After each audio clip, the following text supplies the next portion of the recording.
الرحمن الرحیم اتل ما اوحی الیک من الکتاب واقم الصلاة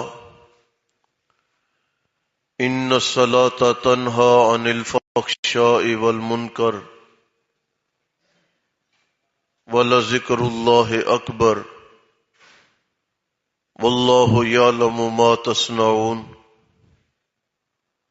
صدق اللہ العلی العظیم۔ آج کے ہمارے درس قرآن کا عنوان ہے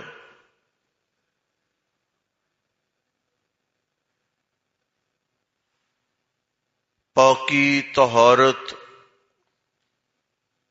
اور اہمیت نماز۔ آپ سب سے پہلے یہ بات سمجھیں کہ صفائی اور پاکی کے متعلق اللہ نے فرمایا کہ میں اللہ ستھرے لوگوں کو پسند کرتا ہوں۔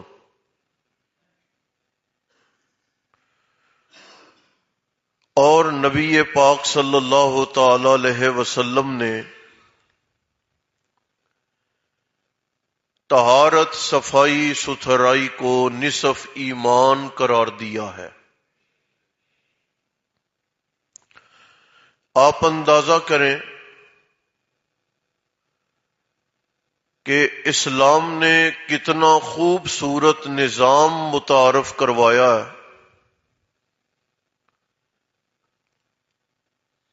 5 وقت کی نماز سے پہلے وضو، مسواک کا کرنا، غسل کا ہونا، ناخن تراشنے کی ہدایات کا ہونا، اپنے جسم کے زائد بالوں کو ستھرا رکھنے کا حکم ہونا، ستھرا لباس پہننا، خوشبو کا استعمال کرنا۔ اسلام نے مسلمانوں کو پروقار رہنے کی تاکید فرمائی ہے۔ آپ یہ بات سمجھیں کہ حضرت صلی اللہ تعالی علیہ وسلم نے فرمایا ایک آدمی اپنے گھر کے سامنے نہر ہے اور وہ دن میں 5 مرتبہ وہاں پہ غسل کرے، آیا اس بندے پہ کوئی میل کچیل رہ جاتی ہے، کوئی گندگی رہ جاتی ہے؟ صحابہ نے کہا یا رسول اللہ یہ کیسے ممکن ہے کہ دن میں 5 بار نہر میں غسل کرنے والے کے جسم پہ میل کچیل رہ جائے؟ آپ نے یہ نہر غسل کی مثال دی، جسمانی صفائی کا ذکر کیا، اور نبی پاک علیہ السلام نے فرمایا میرے صحابہ، ایک بندہ دن میں 5 بار غسل کرے، سامنے نہر ہے، نہائے، اس کے جسم پہ کوئی میل کچیل، کوئی گندگی، کوئی غلاظت نہیں رہ جاتی۔ اسی طرح وہ آدمی جو دن میں 5 بار اپنے دل کو نماز کے ذریعے غسل دے، اس پہ کوئی گناہ کی گندگی نہیں رہ جاتی۔ ایک صاحب آئے، طہرنی یا رسول اللہ، حضور مجھ سے گناہ ہو گیا، مجھے پاک کریں۔ آپ نے رخ ادھر کیا، اس جانب آ کر کہنے لگے مجھ سے گناہ ہو گیا، مجھے پاک کریں۔ آپ نے رخ ادھر کر لیا، کچھ وقت گزرا، نماز ظہر پڑھی گئی۔ نماز ظہر کے بعد وہ پھر آئے اور آ کے کہنے لگے کہ مجھ سے خطا ہو گئی ہے۔ نبی پاک صلی اللہ علیہ وسلم نے فرمایا آپ نے نماز ظہر نہیں پڑھی؟ جی یا رسول اللہ میں نے پڑھی ہے۔ آپ نے فرمایا یہ نماز عبادات میں وہ عبادت ہے کہ جب آدمی نماز کے لیے وضو کرنے لگے تو پانی کے لگنے کے ساتھ اللہ ان اعضاء کے گناہ کو ختم فرما دیتے ہیں، نماز کے ذریعے اللہ جسم کے گناہوں کا بوجھ اتار دیتے ہیں۔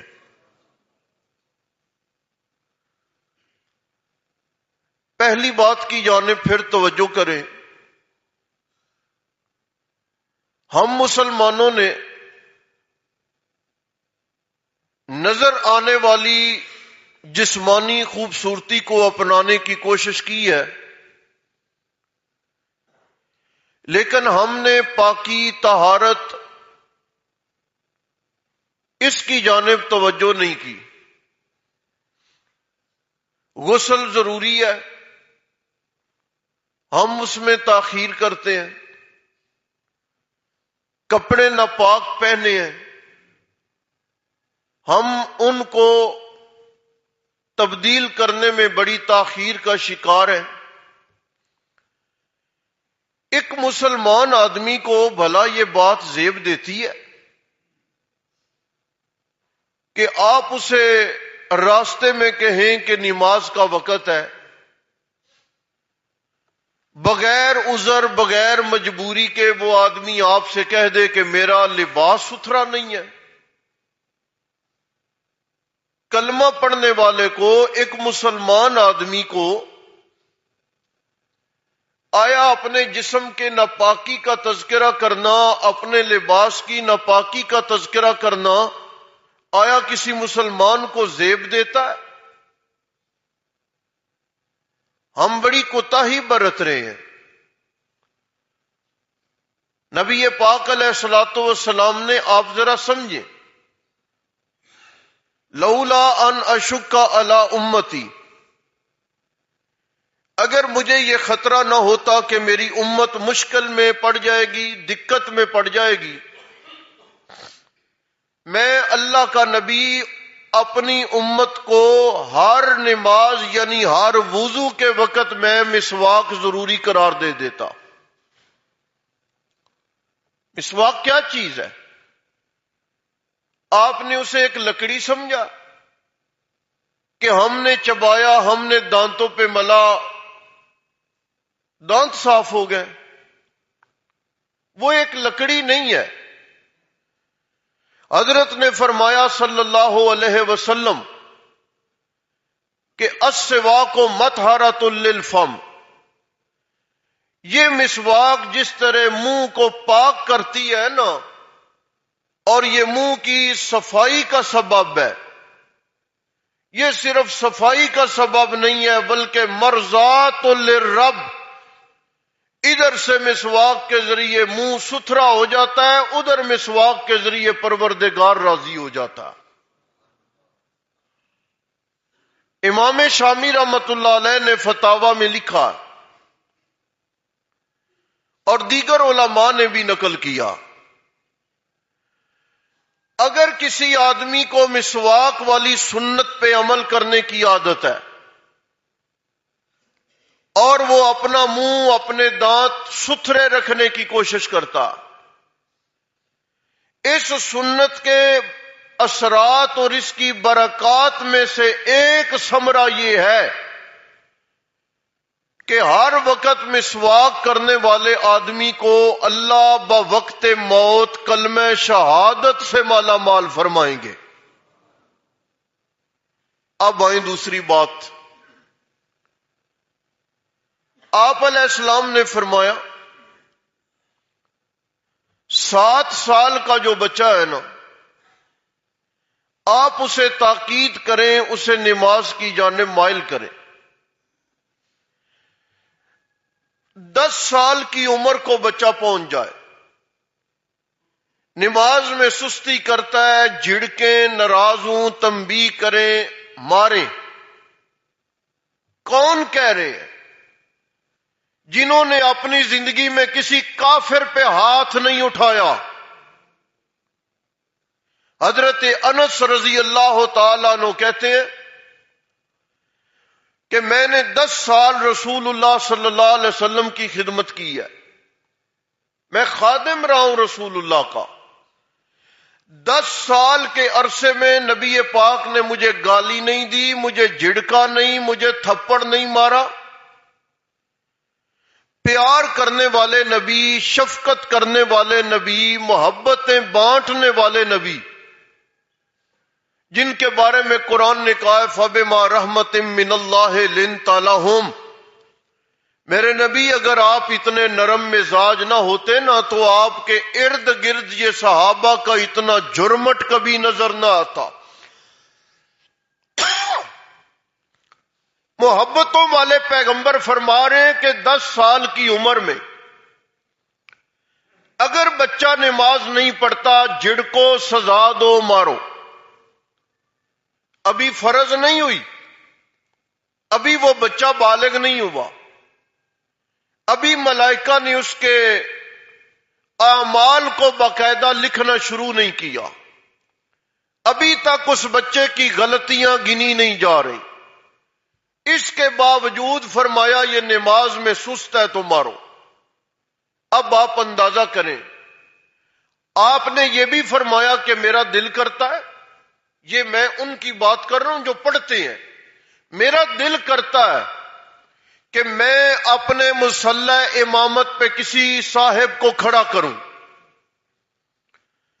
مدینہ طیبہ کا چکر لگاؤں. وہ کون سا مدینہ ہے؟ وہ مدینہ ہے جس میں حضور زندہ موجود ہے، اور وہ مدینہ ہے جس میں رہنے والے نبی کے صحابہ ہیں، اور یہ وہ شخصیات ہیں کہ جن کے بارے میں کہا گیا جس نے حالت ایمان میں میرے صحابہ کو دیکھ لیا اللہ اس پر بھی جہنم کو حرام فرما دیں گے. وہ لوگ مدینے میں رہتے ہیں، وہ کوئی عام لوگ نہیں ہیں.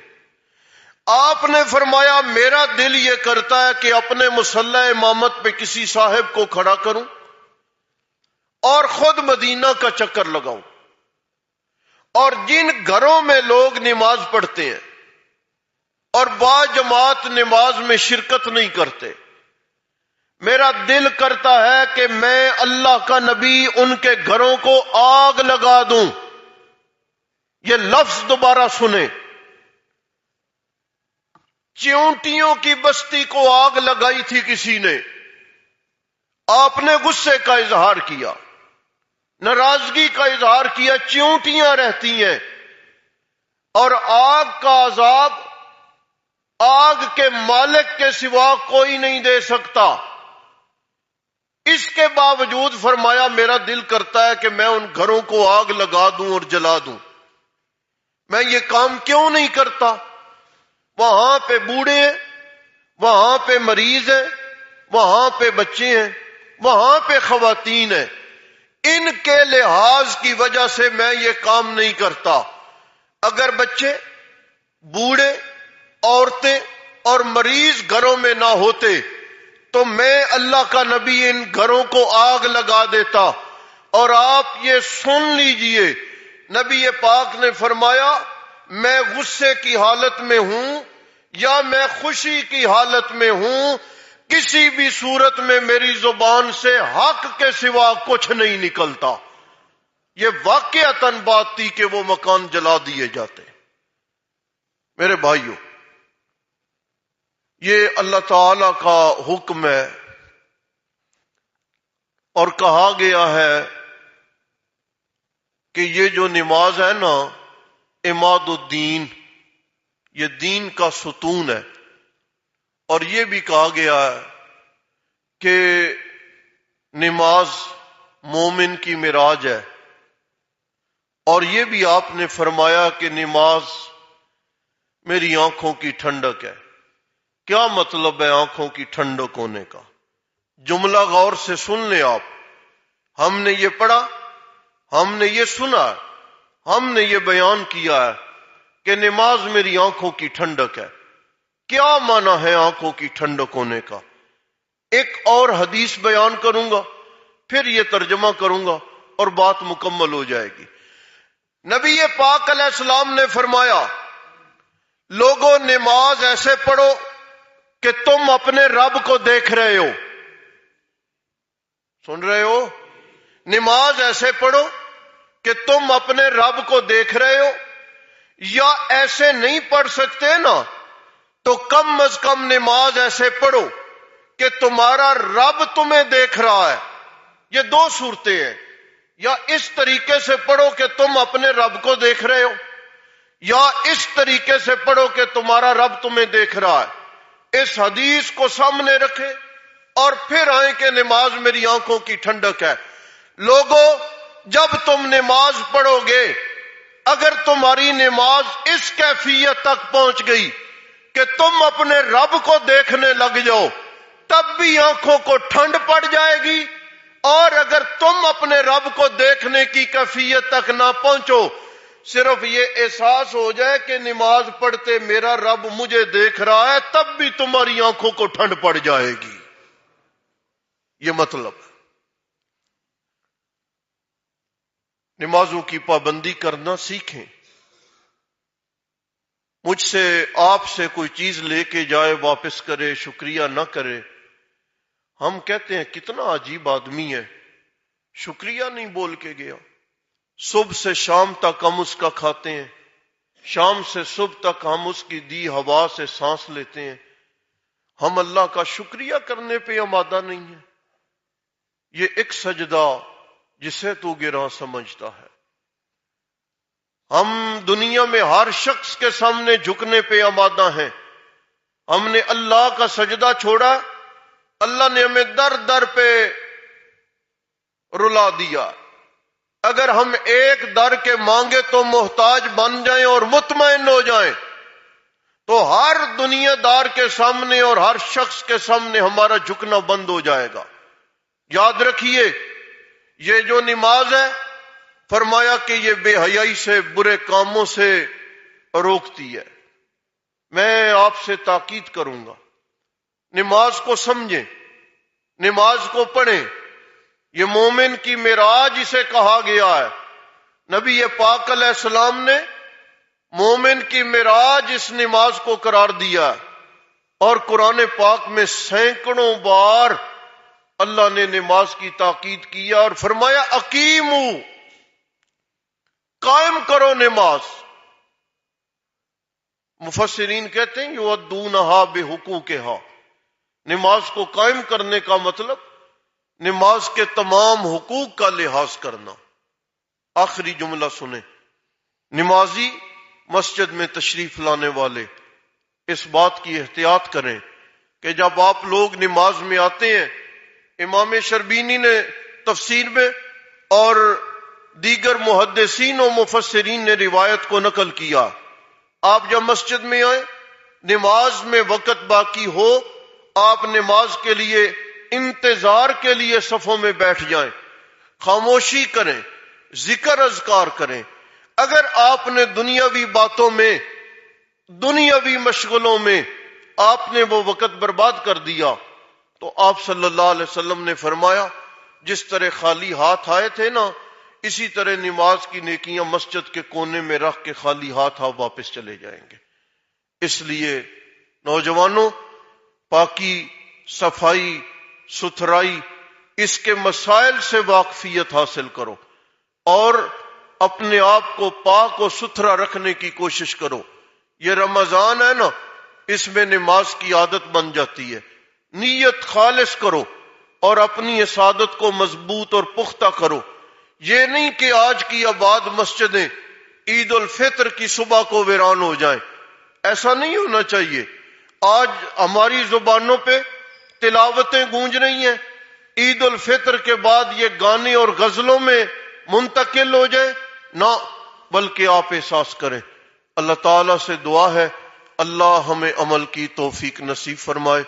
وآخر دعوانا